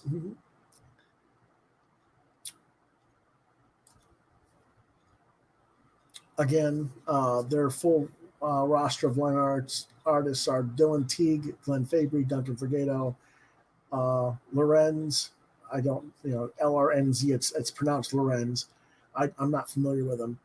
Ed O'Connor, Andre Araujo, Simon Bisley, Rosemary Valero O'Connor, Tansi Zanjic, Pia Guerrera, James Stocco, R.M. Guerra, Chris Weston, Rufus Dayglow, Annie Wu, David Lopez, and Christian Ward. I'm familiar with 90% of the people on that list, and most of them are exceptional artists. I think that you do pretty darn well with it, getting that stuff like that. So.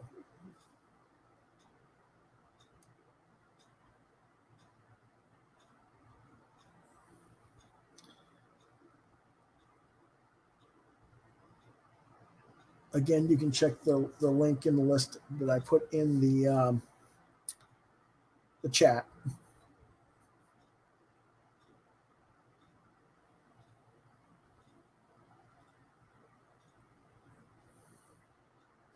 I haven't ordered it yet because I haven't decided which version I want, basically. But I do plan on ordering it.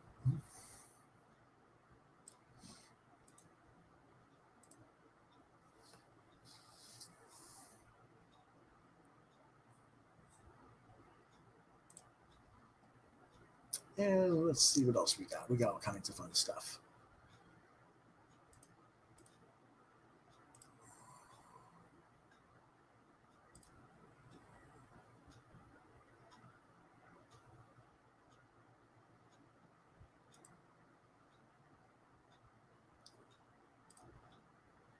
I'm trying to find the right ones, that's all.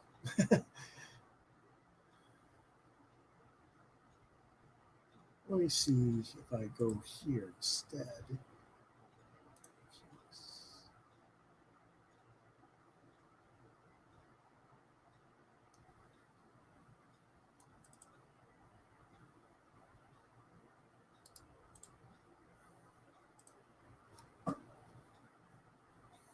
Nope, not the right one. Sorry.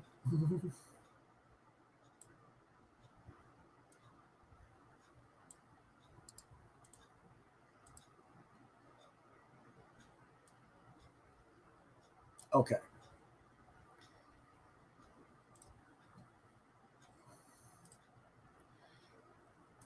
Sorry about this. I want to make sure I get them right for you guys. Here's another one I have already backed.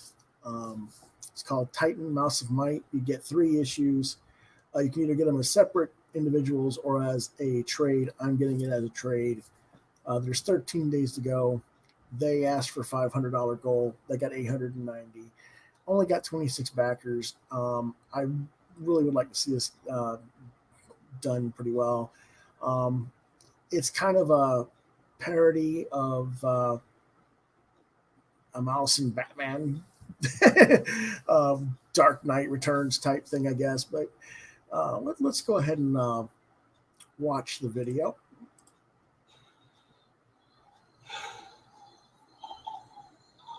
It's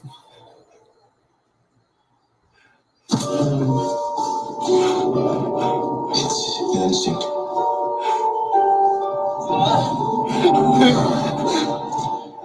Feeling.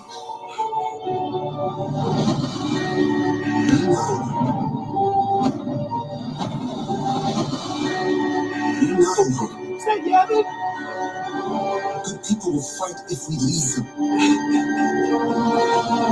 Oh, yes! People keep tightly them at me. Oh, my God. Ooh.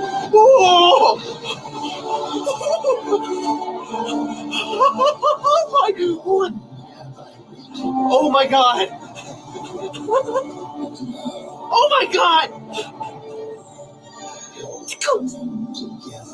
Jesus.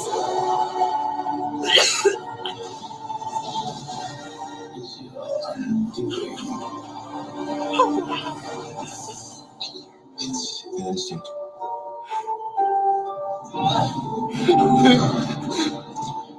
Feeling. Oh, no. No, what? Are they gonna wipe? What?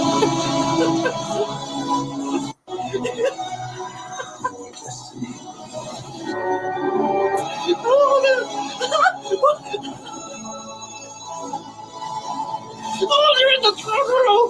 What?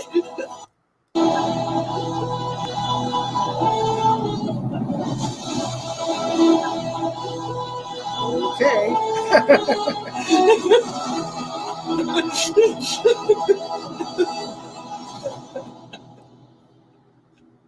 Yes. That was a little bit silly, but I hadn't seen that part of it. He changed the video on this. But anyway, the book's by Gary Shipman. You might not remember him. He's an independent creator, did Packins Land for Caliber Press. Titans is an extraordinary mouse, has been endowed with the powers beyond that of a normal mouse, of course. Takes on, cats and other things. It's set in the world where the animals were intelligent, which is, of course, from Packins Land Omnibus.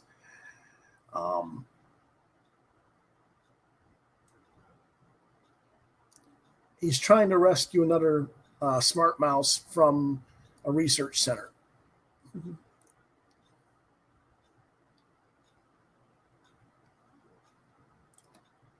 Each book is 24 pages, black and white, 6.5 by 10 size. You can get all three digital comics for $9, or all three printed copies and signed for $30. Or the Titanful package is $75, which is the hardcover and the 3 comics signed. I got the $25 hardcover 88-page graphic novel, which includes all the story from all 3 issues. Main reason I'm getting it is because I know Gary and I remember Packins Land and stuff, so I was familiar with the product. And I'm pretty sure I'll enjoy it. So we'll wait and see when it comes out, and I'll let you guys know what you think. But if you want to say, I'll have what he had. I don't know what he had, but he very emotional reaction to the comic. But we'll just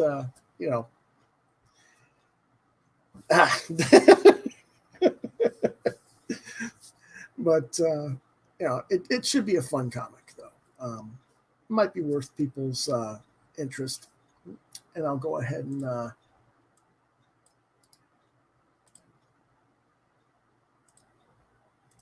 put that link there in our chat, and then I will also put it there on the screen for you.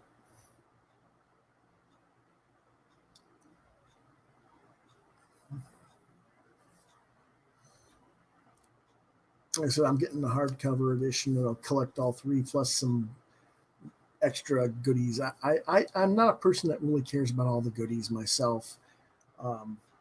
I'd rather just get the book at an affordable price. I don't know about the rest of you guys out there.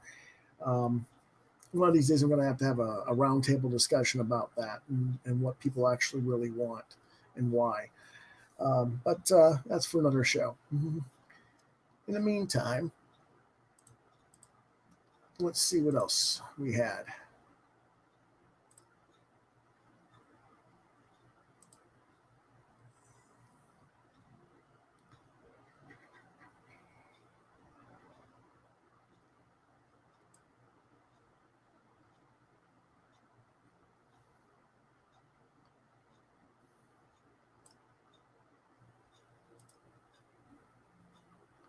Trying to get to the right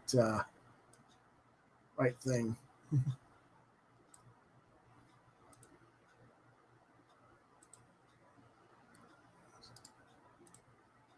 Now this one I don't know if you can get or not. I backed it, but I don't know if you can back it. Let's see if we can.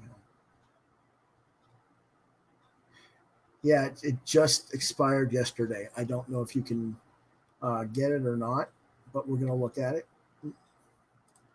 It's called Short Box.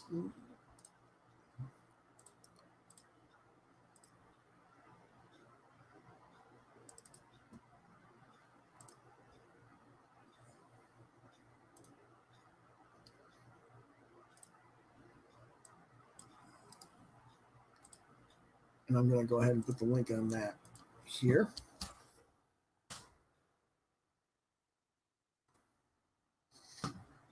And it's an independent curated comics box description. And what it is it's multiple books. You get, and it comes out of England. And you get a mail order comics box with 5 new comics, a limited edition art print, and some additional material. In this particular box, you get a book called Dead End Jobs for Ghosts, which is a 44-page book by Aminder Dhaliwal. You get another book called Interim by Alyssa Chan, which is 40 pages.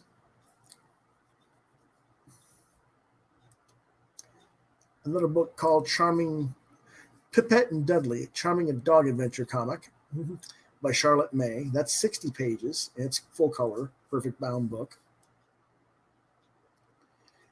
She Would Feel the Same by Emma Hussinger, which is 80 pages, perfect bound. I believe it's a white, black and white interior. And Outspace by Nuria Martinez, which is a 36-page book, full color, saddle stitch book. And each story is its own individual book. And then you get this little Time Will Tell fabric screen print. It's 20 by 20 centimeters and is exclusive to the box. Won't be available at any other point for individual sale. This is the only way you can get it. I don't know. It's going to ship in September, delivery. So if we're still doing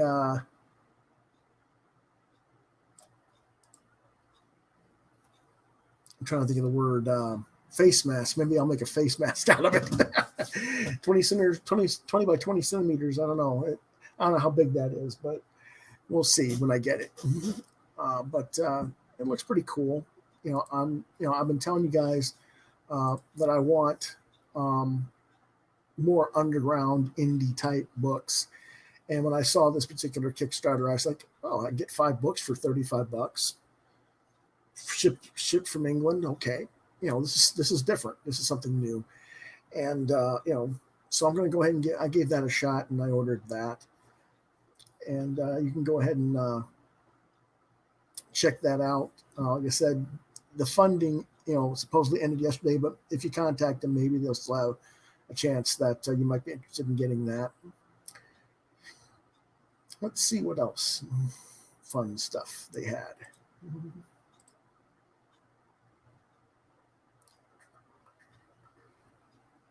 Whoops.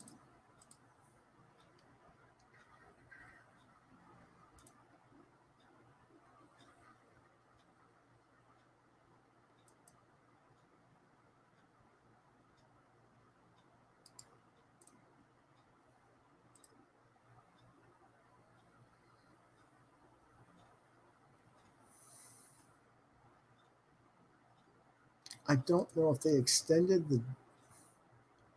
Looks like they extended it. Okay. Interesting.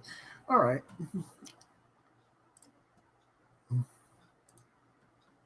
Let's see here. A little Indiegogo piece here called Cult and Crux. I mentioned this on my Facebook page because I thought that it was expiring before the show. But apparently they expanded it and they're giving it another 27 days to back it. It's a occult noir graphic novel inspired by the work of H.P. Lovecraft by Matt Croats. Let's see if we can.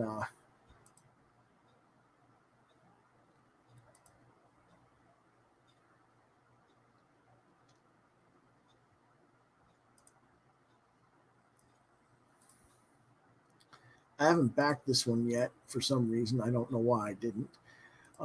Maybe because it was a fixed goal and it was already made. I don't know. But anyway, the synopsis is after centuries of political infighting, the church that was meant to stand guard against the forces of darkness not only forgot its purpose but became an obstacle to it.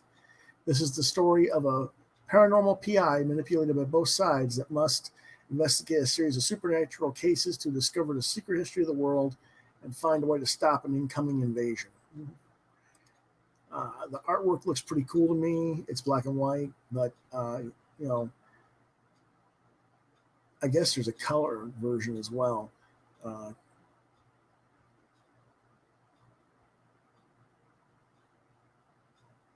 It says both books in color and black and white for $50 USD. So I guess you can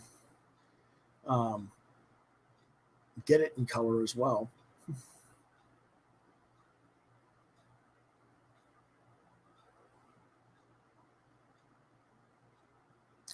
This book isn't actually scheduled to come out until April of 2021. So we're talking a year from now. According to them, the main story will be at least 70 pages long. It will be actually in full color, and you can pre-order a black and white version that will include extras like concept art accompanied by world building details for those who want to learn more about the process. Okay, so let's go ahead and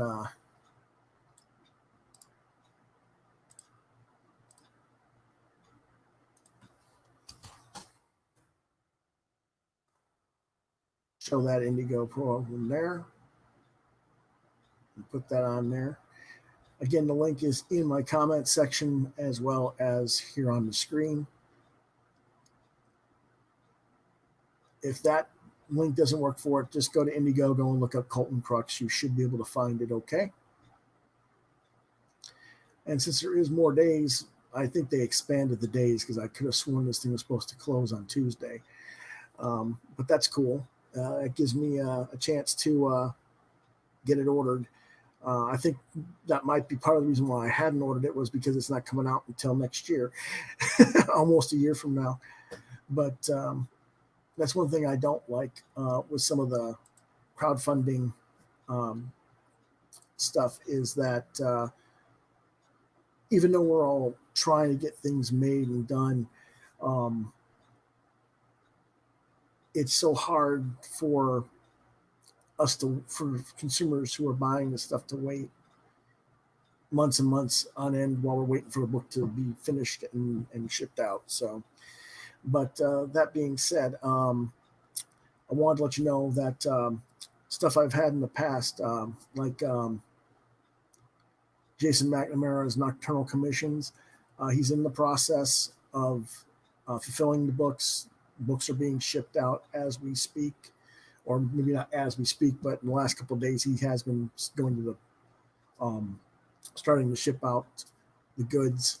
So hopefully I'll get my copy of Nocturnal Commissions for the show, and we'll be able to review that and actually give away some free copies soon. So that's going to be it for tonight, I think, as far as our previews and reviews. But you can see I got a few other things. I just got to find them, and I might come back a little bit later in the week maybe on Saturday and do a special, a little bit more crowdfunding stuff. I might not. It depends on what things are going. But I want to thank you all for watching.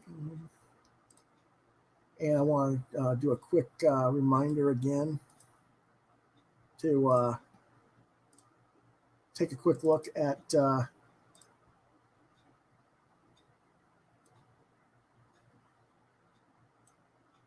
me see, where's it at?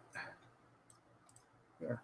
TedDaviesArtistry.com. That is his new .com. You can check his page out and go to Shop Ted area.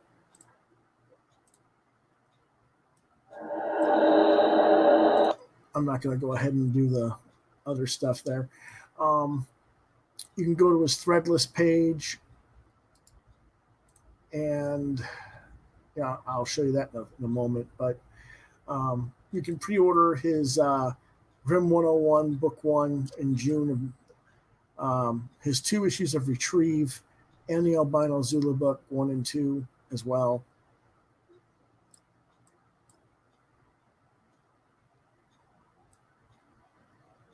The pricing hasn't been decided. Okay. Let's see. Your Retrieve book is $5, and there is a buy now page. I can't, since it's sharing. When you click on the buttons, it opens a new window, and you can buy it through a digital copy at $150 or a print book at $5 plus shipping. So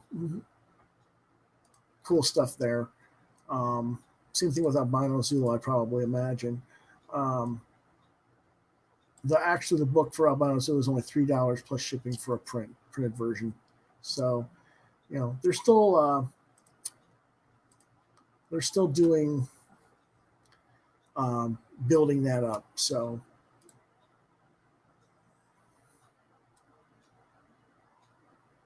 Whoops. There we go. Still building that website, so you can still go to the page and see that.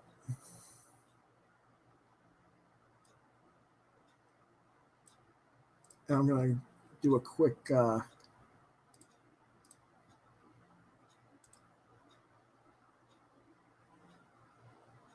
share of his Threadless page as well.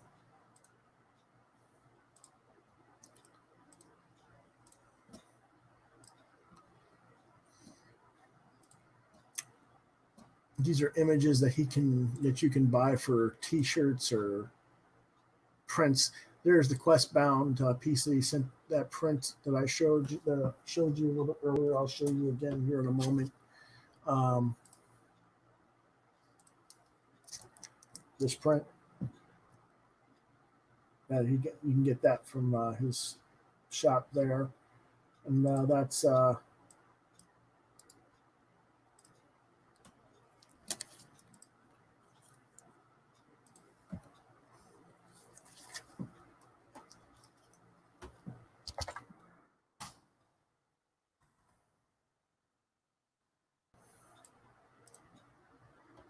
At TedDaviesArtistryThreadless.com.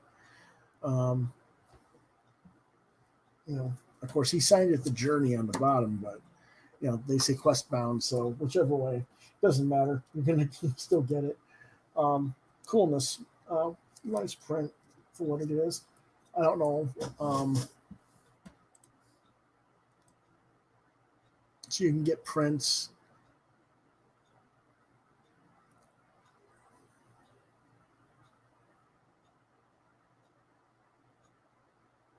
Quite a lot of interesting stuff there from Ted. Let's see.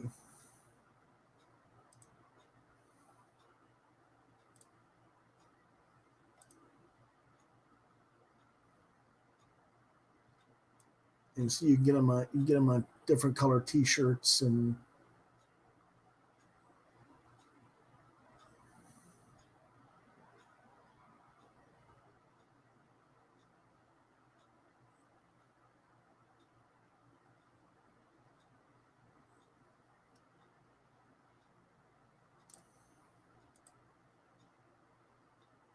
I guess you can get stickers and magnets and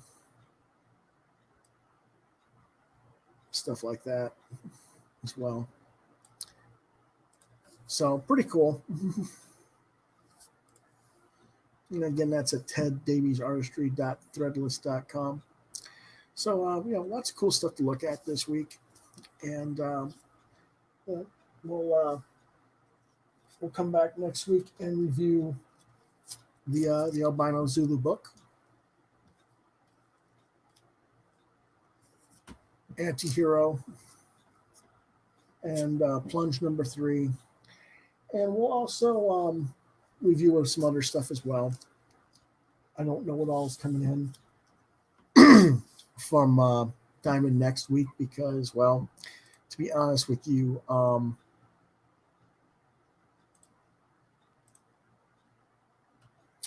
they since Diamond didn't ship half their DC books this week, who knows what they're going to ship next week.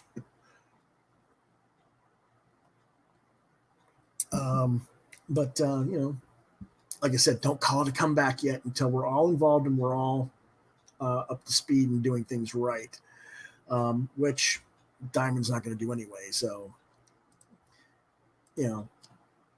whatever, right?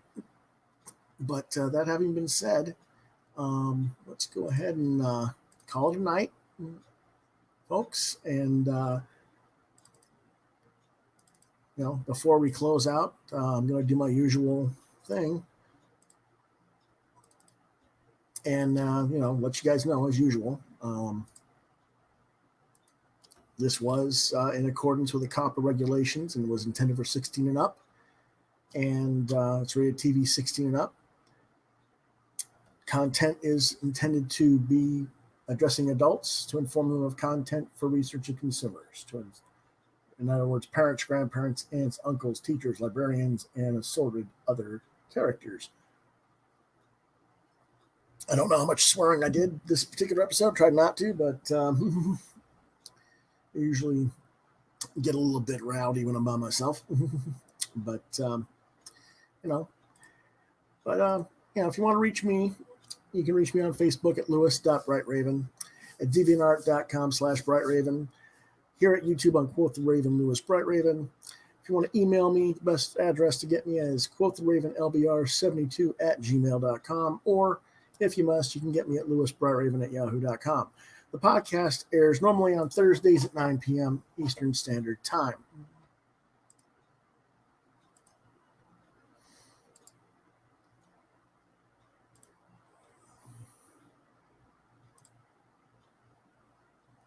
Okay.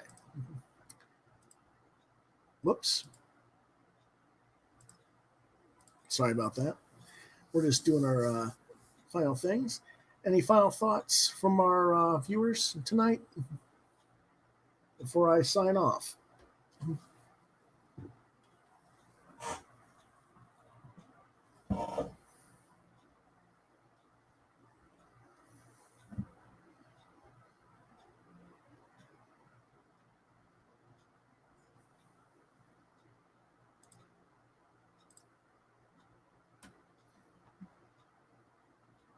Doesn't seem to be any, but that's okay.